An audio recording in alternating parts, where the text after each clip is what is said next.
Christmas morning, my parents gifted my sister's children expensive electronics, while mine received bulk socks, claiming poverty was the reason.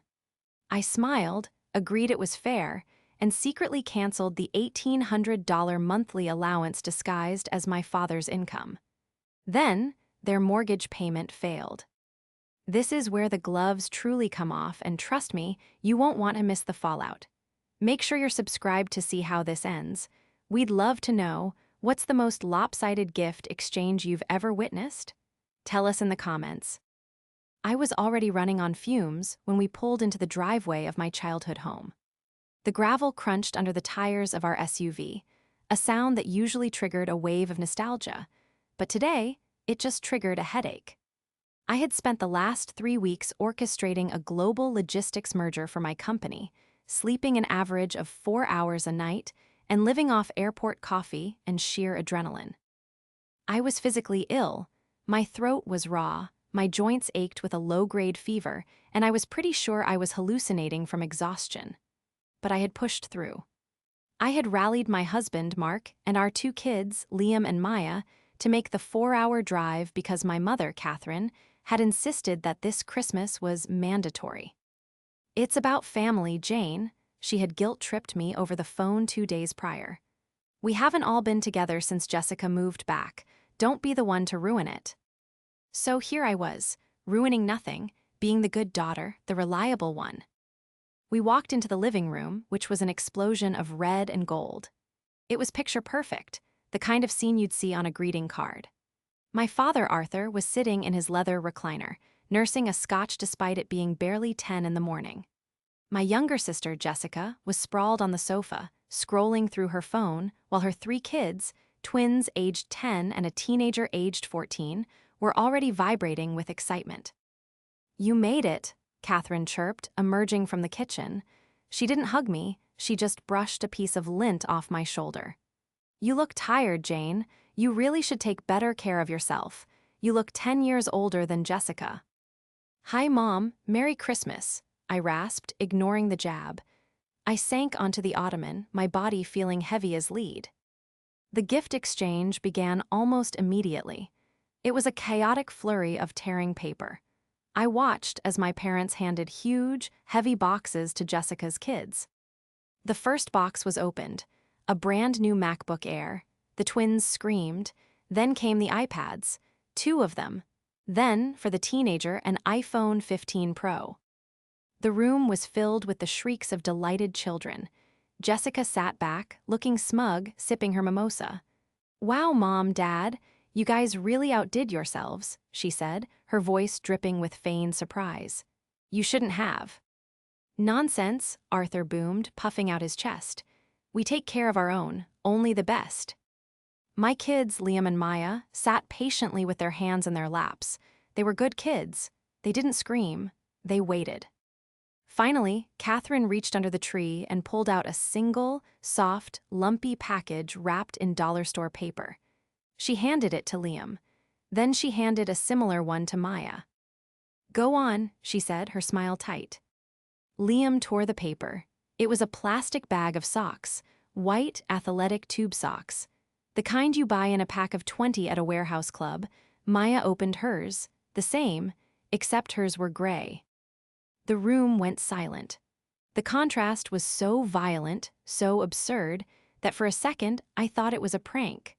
I looked at the $3,000 worth of electronics in my nephew's laps, and then at the $5 worth of cotton in my son's hands. "Oh," Liam said, his voice small. He tried to smile. "Thanks, Grandma, I needed socks." My heart shattered. I looked at Catherine. I looked at Arthur. I was waiting for the punchline. I was waiting for the real gifts to come out. "We're on a fixed income, Jane," Catherine said, her voice suddenly sharp, defensive, cutting through the silence before I had even spoken a word. "Your father and I spent what we could afford. Jessica has had a hard year, being a single mom and all. We had to prioritize. You understand, you have so much already." I looked at Jessica. She wasn't a single mom in the tragic sense. She was divorced, receiving massive alimony, and living in a condo Arthur paid for. I felt a coldness spread through my chest that had nothing to do with my fever. It wasn't about the electronics. I could buy my kids iPads. It was the message. It was the blatant display of value. They matter, you don't. I looked at my father, the man whose consulting business I had been bankrolling for 6 years. The man who was currently drinking a $50 scotch. We spent what we could afford, Catherine repeated, daring me to make a scene. I swallowed the scream that was building in my raw throat. I looked at my children, who were bravely putting on their socks over their tights and jeans to be polite. I looked my mother dead in the eye. Fair, I said. My voice was calm, terrifyingly so. That is completely fair. The betrayal cut deeper than the cold virus ever could. It wasn't just a rejection of me, it was a rejection of my children, funded by my own bank account. The rest of the morning was a blur of nausea and suppressed rage.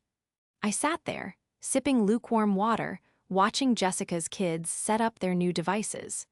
They were ignoring everyone, heads bent over glowing screens, while my kid sat on the floor playing tic-tac-toe with a piece of wrapping paper and a pen Mark had found in his pocket. Mark was vibrating with anger. He had wanted to leave the second the socks were unwrapped. I had grabbed his hand, squeezing it hard enough to turn his knuckles white, silently begging him to wait. Not yet, I had signaled. Not in front of the kids. So, Jane, Arthur said loudly, interrupting the silence. He was showing off for Jessica's new boyfriend, a guy named Chad who had shown up halfway through brunch. How's the little logistics job? Still moving boxes around. It's going well, Dad, I said, my voice steady.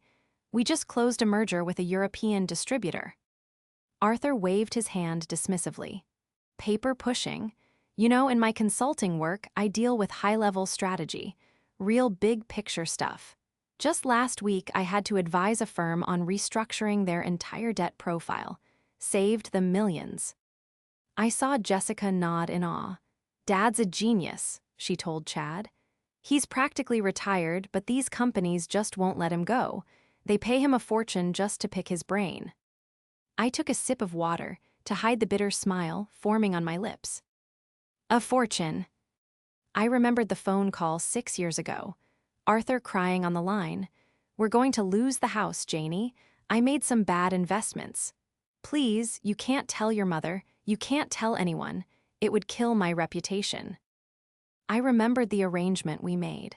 I would transfer $1,800 on the first of every month into a separate account he had set up. He would transfer that to their joint account and tell Catherine and everyone else it was his retainer fee from a consulting gig. It covered their mortgage, their utilities, and their car payments. It allowed him to play the big shot. It allowed him to keep his dignity. And today, he was using that dignity to humiliate my children. Must be nice, Jessica chimed in, looking at me.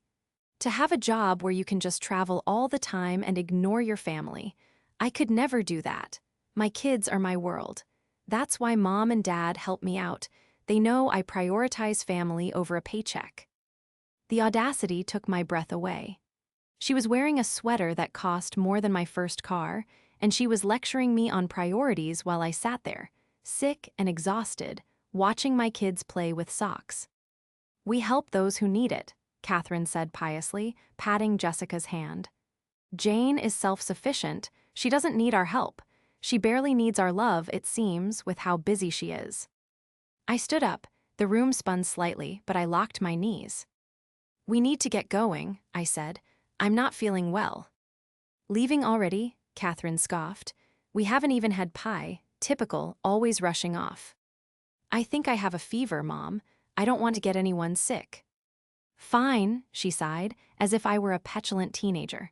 Go, but don't expect us to drive up to your place for New Year's. The roads are terrible and Arthur is too busy with his clients. I understand, I said. As we packed the kids into the car, my father came out to the porch. He looked at our SUV, then back at me. Hey, Janie, he said, lowering his voice. I was thinking, with the inflation and all, the property taxes are going up next month. Do you think we could bump the transfer to $2,000 just for a few months? I looked at him, really looked at him. I saw the arrogance in his eyes. He didn't see a daughter. He saw an ATM. He saw a resource that he could tap whenever he wanted, regardless of how he treated me. He truly believed he was entitled to my labor, my money, and my silence. "We can talk about finances later, Dad," I said, opening the car door. "Merry Christmas." Yeah, drive safe," he muttered, turning back to the warmth of the house without even saying goodbye to his grandchildren. I climbed into the passenger seat and closed the door. The silence in the car was deafening. Mark started, gripping the steering wheel. "That was the most disgusting display I have ever seen. Jane, tell me we are done." "We're done," I whispered. I pulled out my phone. I opened my banking app. I navigated to scheduled transfers. There it was. Dad's consulting $1,800, monthly next transfer, Jan 1st. My thumb hovered over the screen. They thought they were untouchable. Hay thought the narrative they had spun, of the successful patriarch and the struggling but noble sister, was reality.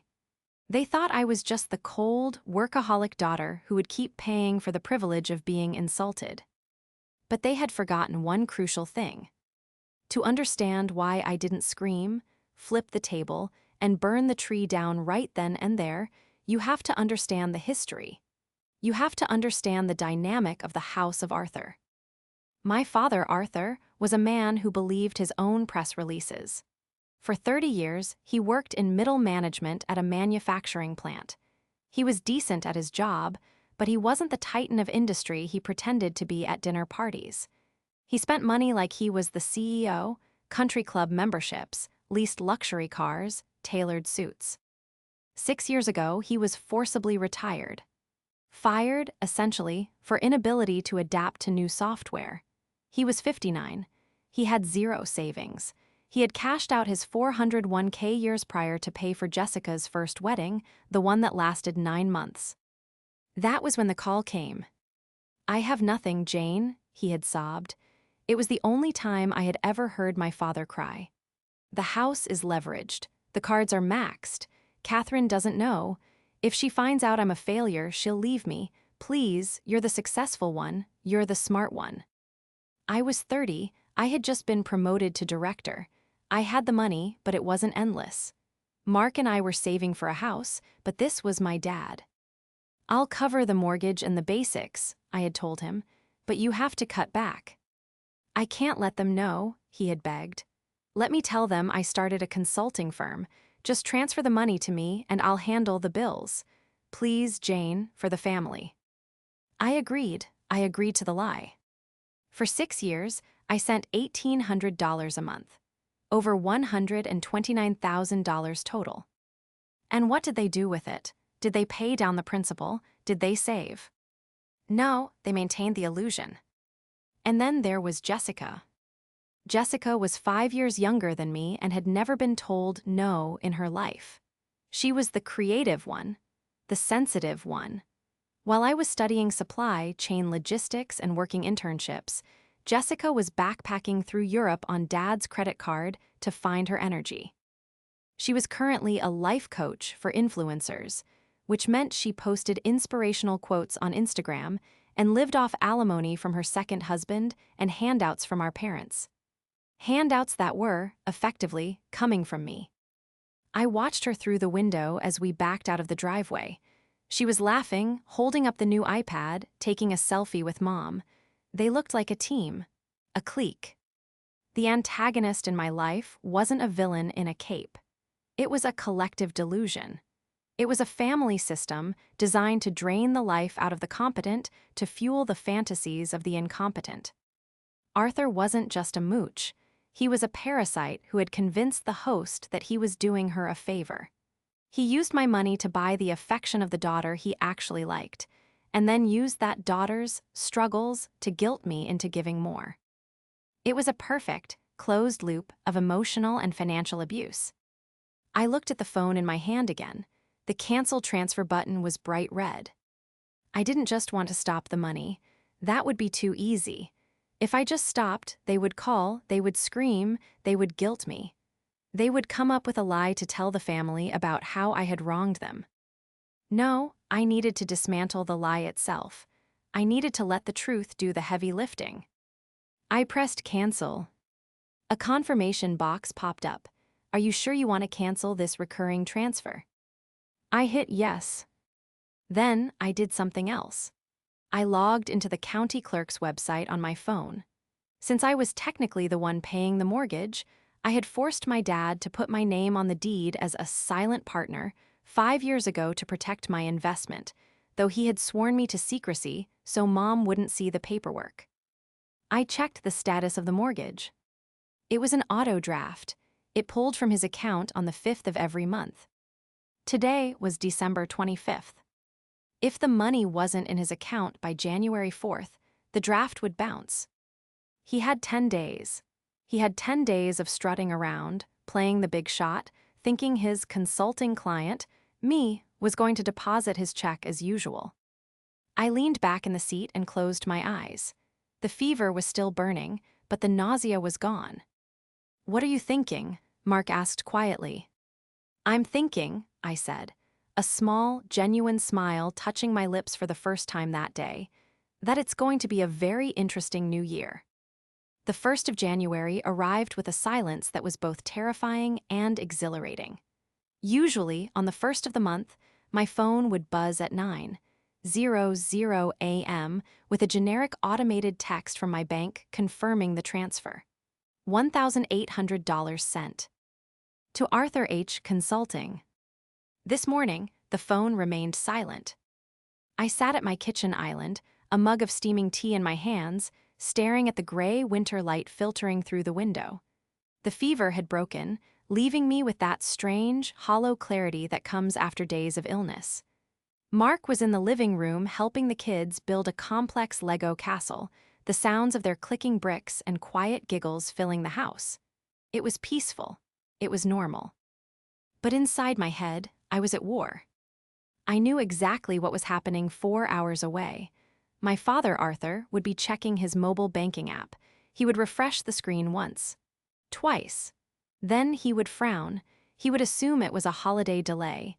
He would tell himself that the systems are slow because of New Year's Day.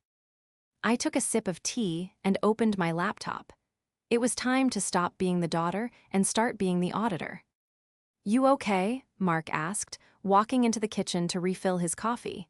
He placed a hand on my shoulder, his touch grounding me. "I'm better than okay," I said, my voice low. "I'm digging." "What are you looking for?" "Leverage," I replied.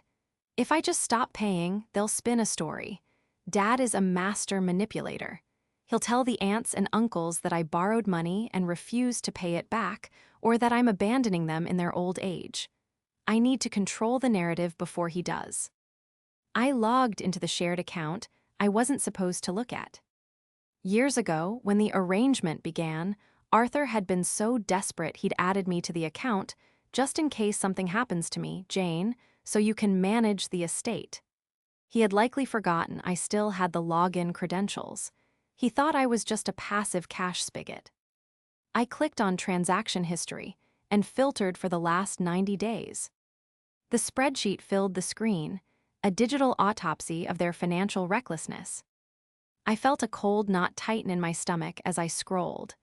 I had assumed the $1,800 was going toward the mortgage, utilities, and perhaps groceries. I assumed they were scraping by, as they constantly claimed. December 2nd, income, $1,800, transfer from Jane. December 3rd, mortgage payment, $1,450. December 4th, withdrawal cash, $300. Okay, that tracked, tight but manageable. But then I looked at November. November 1st, income, $1,800, transfer from Jane. November 2nd, Nordstrom, $450. November 3rd, Liquor Barn, $210. November 5th, mortgage payment, insufficient funds. Fee, $35. I stared at the screen. They had bounced a mortgage payment in November to buy clothes and booze. How had they covered it? I scrolled down. November 8th, deposit payday loan, $1,500. My heart hammered against my ribs.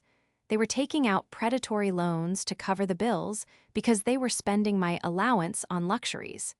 It was a Ponzi scheme of their own making. Then I found the smoking gun, the Christmas transaction. December 20th, deposit cash advance, credit card, $4,000. December 21st, Best Buy, $3,200. I did the math, the iPads, the MacBooks, the iPhones. They didn't have the money for those gifts. They had taken a cash advance on a credit card, likely at 25% interest, to buy Jessica's love and humiliate my children. And they were banking on my January 1st transfer to make the minimum payment on that card and cover the January mortgage. "Mark," I said, my voice trembling with a mix of rage and vindication. "Look at this."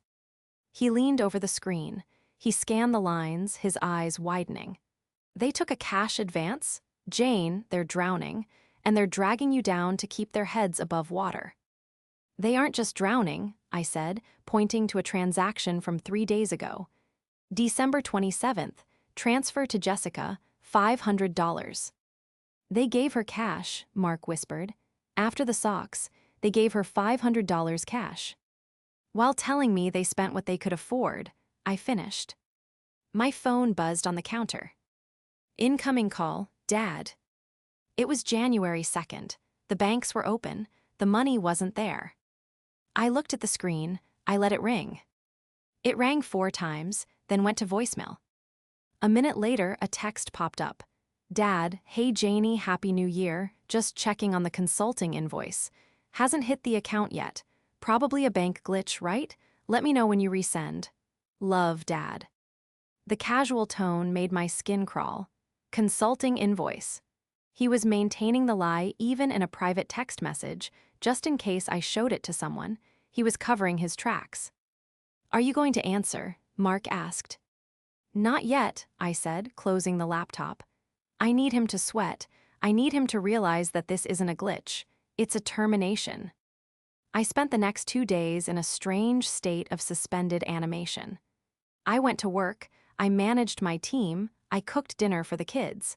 But every time my phone buzzed, I felt a jolt of adrenaline. January 3rd, 10:00 a.m. Dad, Jane, is everything okay? I need that transfer today. The mortgage pulls tomorrow. January 3rd, 4:00 p.m. Dad, pick up the phone, this isn't funny. January 3rd, 8:30 p.m. Mom, your father is very stressed. He says there's a problem with your bank. Please call him immediately. It's affecting his blood pressure. I ignored them all. I was building a case. I contacted a friend of mine in real estate law, sending him the screenshots of the deed and the mortgage history. I needed to know my liability. "You're on the deed, but not the note," my friend had emailed back on the morning of January 4th. "If they foreclose, you lose the equity, but it won't hit your credit score. However, if they stop paying, the bank takes the house. Period." That was the leverage, the house, the symbol of Arthur's success, the stage for their family theater. On the morning of January 4th, the day the mortgage was set to auto-draft, my phone rang again. I took a deep breath. I walked into my home office and closed the door. I sat down in my chair, engaged my director mode, and swiped green. "Hello," I answered, my voice cool and detached. "Jane, Jesus Christ." Arthur's voice exploded through the speaker. He wasn't the jovial patriarch now. He was a panicked, cornered animal. "Do you have any idea how many times I've called you? The money isn't there. The mortgage draft is hitting at noon. You need to wire it right now. Do an instant transfer. I'll pay the fee." I didn't say anything for a beat.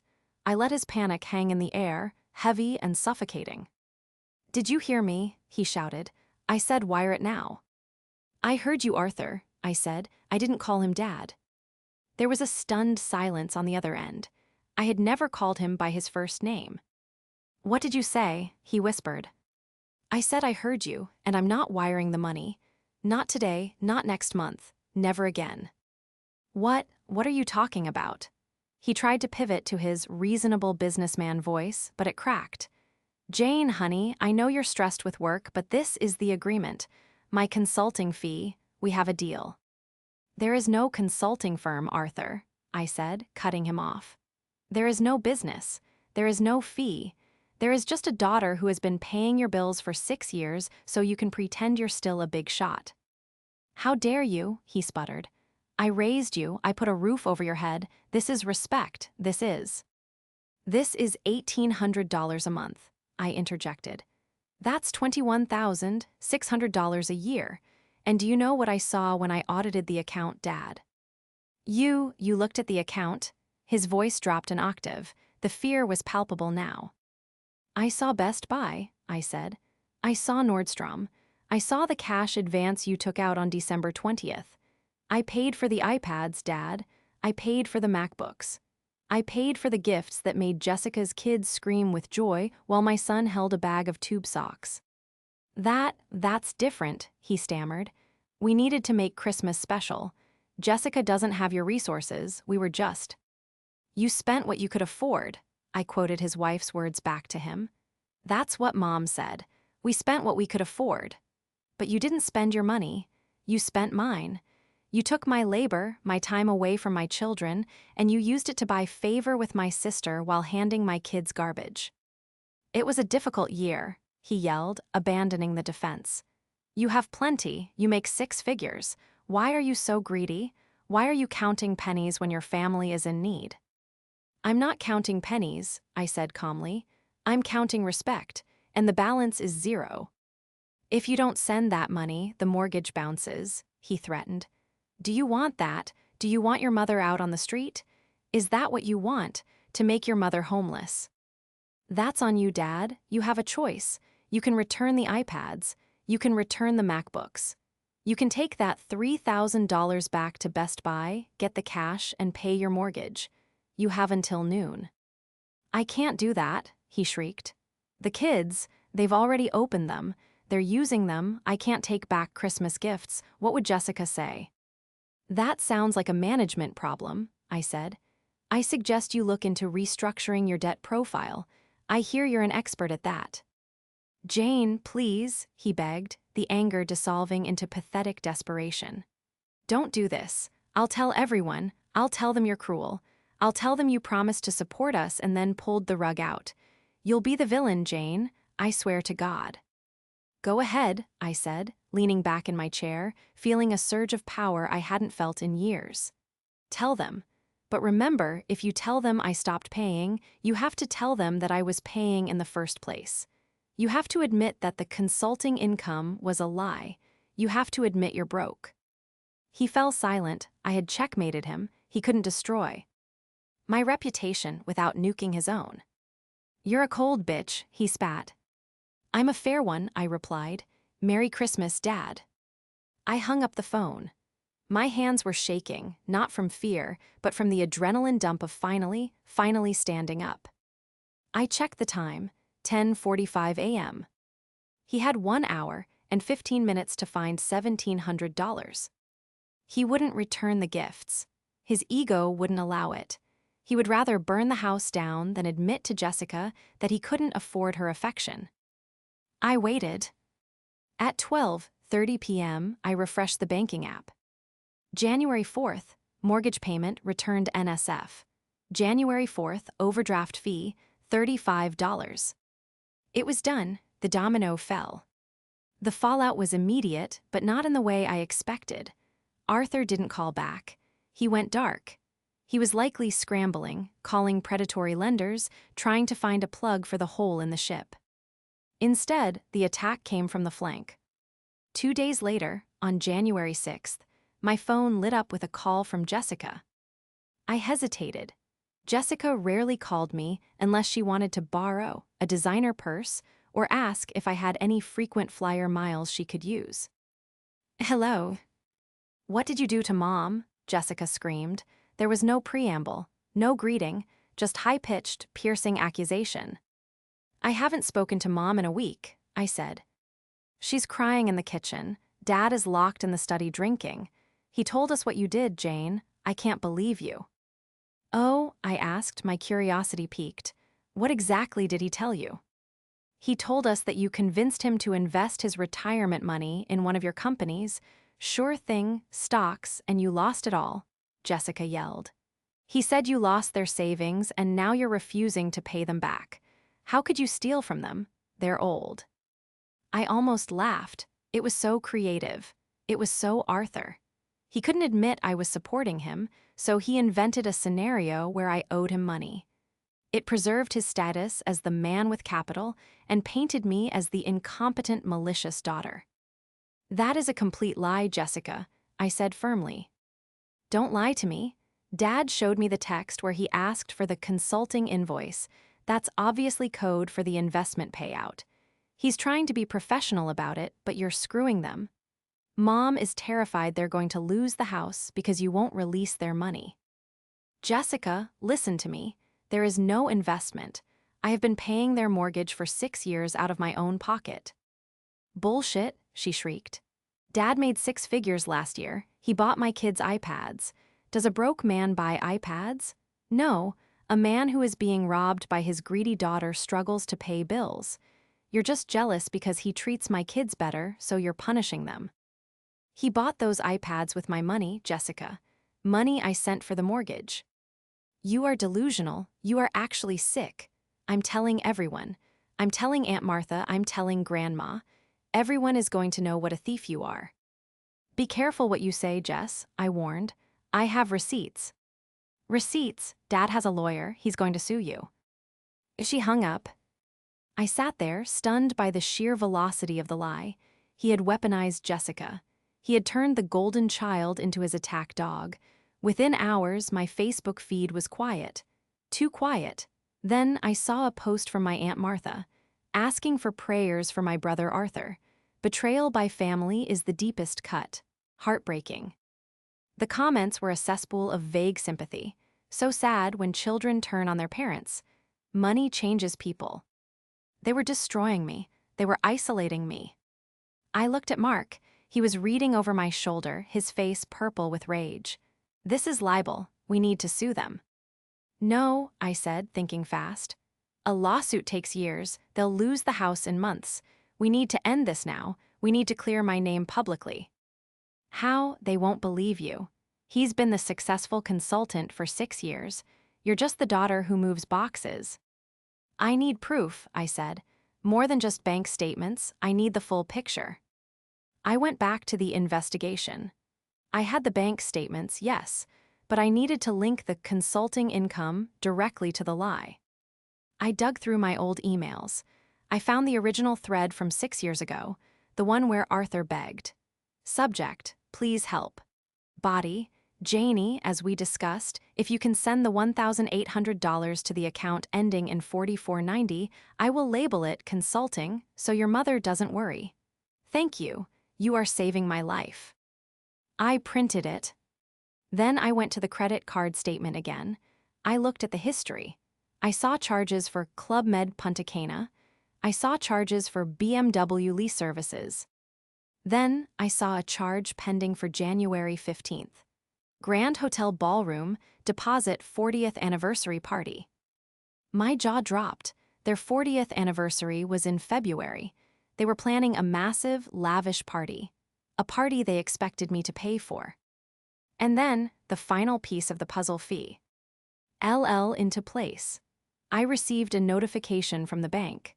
Because I was a co-signer on the account, not just the mortgage, but the checking account itself, a detail Arthur had clearly forgotten in his sloppiness, I got the alerts. Alert, account overdrawn $450. They were completely tapped out.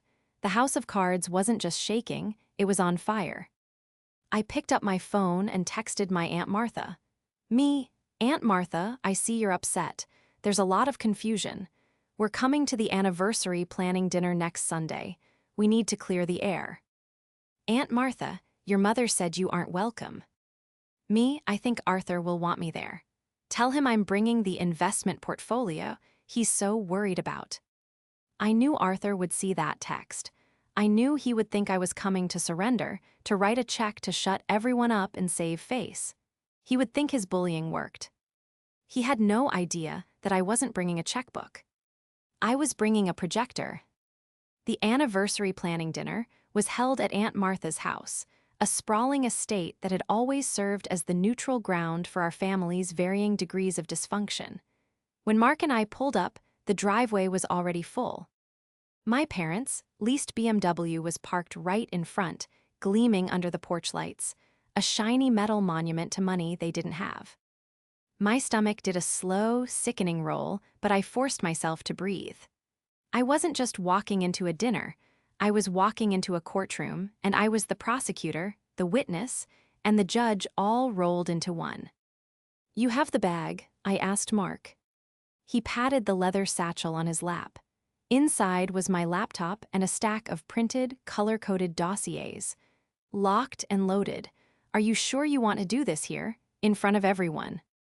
"They made it public when they lied to Aunt Martha," I said, unbuckling my seatbelt. "They dragged the audience into the theater. Now the audience deserves to see the final act."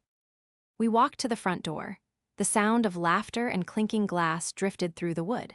For a second, I felt a pang of ancient guilt, the conditioning of a dutiful daughter who had been trained never to rock the boat.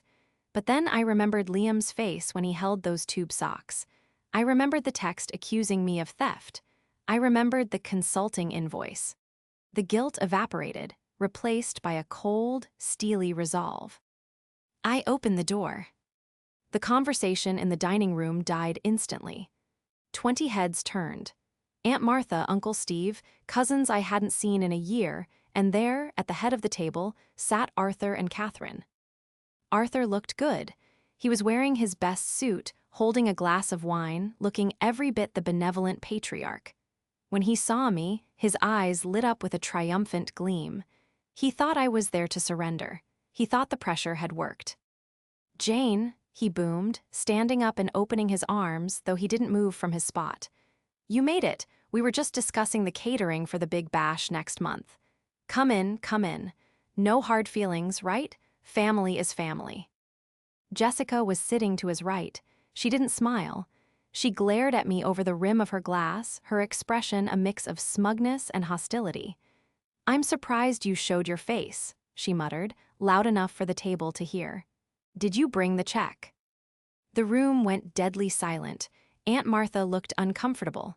"Now, Jessica," she murmured, "let's not talk business at the table." "It's okay, Martha," Arthur said, waving a hand magnanimously. "Jane and I had a little misunderstanding regarding the management of my portfolio, but she's here to set it right. Aren't you, Janie?" He looked at me with an expectant, arrogant smile. He was waiting for me to pull out a checkbook, mumble an apology, and fund his lifestyle for another year. I walked to the end of the table, Mark flanking me like a bodyguard. I didn't sit down. "Actually, Dad," I said, my voice projecting clearly across the room. "You're right, we did have a misunderstanding. And Jessica is right, too. I did bring the financial documents." "Excellent," Arthur said, reaching out his hand. "Just give them here, and we can put this whole ugly mess behind us." "I think it's better if we review the portfolio together," I said. "Since you told Aunt Martha and the family that I mishandled your investments, I want to be fully transparent. I want everyone to see exactly where the money went. It's important for the stakeholders to be informed." Arthur frowned, a flicker of confusion crossing his face. "This isn't the time for a meeting, Jane, just." I ignored him. I pulled my laptop out of Mark's bag. I walked over to the massive 70-inch smart TV mounted on the dining room wall. Aunt Martha used it for slideshows during holidays. Without asking for permission, I plugged in the HDMI cable I had brought with me. The screen flickered to life. My laptop desktop appeared. "What are you doing, Catherine?" E asked, her voice shrill. "Jane, this is rude." "It's not rude, Mom. It's clarification." I clicked the first file. Slide 1, the origin. A blown-up PDF of an email appeared on the screen. It was dated 6 years ago. The font was large enough for everyone to read. "From Arthur Dad to Jane's subject. Please help body. Janie, I'm begging you. The plant let me go. I have 0 savings. the house is leveraged. If your mother finds out I'm a failure, it will kill her. Please, if you can send $1,800 a month, I can pretend I have a consulting gig. You are saving my life." A gasp went through the room. It was audible, sharp, and collective. Arthur froze. His face went from flushed to chalk white in a second. "Turn that off," he whispered. "What is that?" Aunt Martha asked, squinting at the screen. "Arthur, you said you retired voluntarily. You said you had a pension." "I did," Arthur stammered, standing up, knocking his chair back. That's a fake, she forged it." "It's from your email address, Dad," I said calmly. "But let's look at the financials." I clicked the next slide. Slide 2, the flow of funds. A spreadsheet appeared. It showed 6 years of monthly transfers. Source: Jane Personal Checking, Destination, Arthur Checking, Memo, Dad's Consulting. Total transferred, $129,600. "For 6 years," I narrated, looking directly at my cousins, then my aunt. "I have sent $1,800 a month. This was not an investment. This was not a loan. This was a subsidy to keep a roof over their heads because they spent their retirement savings on cars and vacations." "Lies," Catherine screamed, standing up now, trembling. "Arthur, tell them she's lying." But Arthur couldn't speak. He was gripping the table, his mouth opening and closing like a fish. "And finally," I said, my voice hardening, "let's discuss the theft Jessica is so worried about, the reason the mortgage bounced this month." I clicked the final slide. Slide 3, Christmas 2025. It was a side-by-side comparison of bank transactions. Left column, income. December 1st, transfer from Jane, $1,800. Right column, expenditures. December 20th, cash advance Citibank, $4,000. December 21st, Best Buy iPads MacBooks, $3,200. December 27th, transfer to Jessica, $500. January 4th, mortgage payment, insufficient funds. "You didn't buy those gifts," I said, turning to look at Jessica. She was staring at the screen, her mouth agape, her face a mask of horror. "I bought them. Dad took the money I sent for the house, plus a high-interest cash advance to buy your kids' electronics to play the hero. And because of that, the mortgage bounced 3 days ago." I pointed at the screen.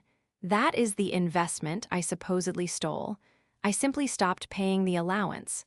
And the moment I stopped, the consulting firm went bankrupt." The silence in the room was absolute. It was heavy, suffocating, and total. You could hear the hum of the refrigerator from the kitchen. Aunt Martha slowly stood up. She looked at the screen, then at Arthur. Her face wasn't angry, it was heartbroken. "Arthur," she said softly, "is this true? Have you been living off Jane this whole time?" Arthur looked around the room. He saw the judgment in every pair of eyes. He saw the facade he had carefully polished for decades shattering into irreparable dust. He choked out, she offered, she wanted to help." "You told me she stole from you," Aunt Martha said, her voice trembling. "You asked the family to pray for you because your daughter was a thief. And all this time, she was the only reason you weren't on the street." "And you," I said, turning to Mom, "you told me you spent what you could afford. You were right, you spent me." Jessica suddenly burst into tears, but they weren't tears of contrition. "So I have to give the iPads back," she wailed. "That's not fair, the kids love them, you can't take them back now." "I don't want them back," I said, disconnecting my laptop and shoving it into the bag. "Keep them. They cost you your parents' home. I hope they were worth it." I looked at Arthur one last time. He had sunk back into his chair, looking small, old, and defeated. The arrogance was gone. "I'm done, Dad," I said. "The bank will contact you about the foreclosure. I suggest you answer the phone." I signaled to Mark, "We're leaving." "Jane, wait," Aunt Martha called out, but I didn't stop. I walked out of the dining room, down the hall, and out into the cold night air. As the door clicked shut behind me, I heard the explosion of voices erupt inside the house. The shouting, the crying, the accusations. I took a deep breath of the freezing air. It hurt my lungs, but it felt cleaner than anything I had breathed in years. "You okay?" Mark asked, taking my hand. "No," I said, looking back at the house one last time, "but I will be." The aftermath was not a swift, clean break. It was a slow, grinding collapse. Arthur and Catherine tried to do damage control, but the evidence had been too visceral, too public. Aunt Martha, usually the peacemaker, refused to speak to Arthur for months. The lie about the bad investment was too insulting to forgive. Without my monthly injection of cash, reality crashed down on my parents with brutal speed. They couldn't refinance the house because their credit was destroyed from years of hidden debt and the recent missed payments. The foreclosure process began in February. Ironically, the same week their 40th anniversary party was supposed to happen. There was no party. By April, the house, my childhood home, was sold at a short sale to cover the bank's note. They walked away with nothing. No equity, no nest egg, just a few boxes of clothes and the furniture they could fit into a U-Haul. They moved into a 2-bedroom apartment in a neighboring town. It was a stark step down from the suburban prestige they had clung to, but it was reality. Jessica was the collateral damage I hadn't fully anticipated, but couldn't bring myself to regret. With Mom and Dad broke, the Bank of Arthur was closed. The alimony wasn't enough to cover her lifestyle without the supplemental handouts. She had to sell her condo. The last I heard, she had moved into the 2nd bedroom of my parents' apartment with her 3 kids. 5 people, 3 generations, and a lot of resentment crammed into 900 square feet. I didn't visit. The silence from my end was absolute. I blocked their numbers. I blocked their emails. When flying monkeys from the extended family tried to reach out, "They're your parents, they're suffering," I simply forwarded the spreadsheet. The messages stopped. Mark and I used the $1,800 a month to start a new fund. We called it the Joy Fund. That summer, we took Liam and Maya to a cabin on a lake.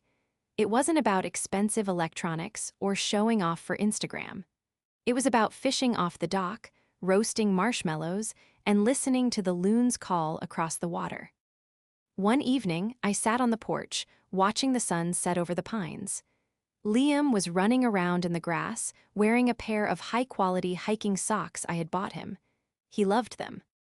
"Mom," Maya asked, climbing into my lap, "are Grandma and Grandpa ever coming to visit again?" I stroked her hair, thinking about the question. I thought about the manipulation, the lies, the socks, and the iPads. I thought about the peace I felt right now, a peace I hadn't known existed. "No, sweetie," I said softly, "they aren't." "Why not?" "Because," I said, kissing the top of her head. "Sometimes people get lost in their own stories, and until they learn to tell the truth, they can't be part of ours." I looked out at the water. My phone was in the cabin, turned off. My bank account was growing. My children were happy. I had lost my parents, yes, but in the process, I had finally found myself. And looking at the smile on my son's face, I knew the trade was more than fair.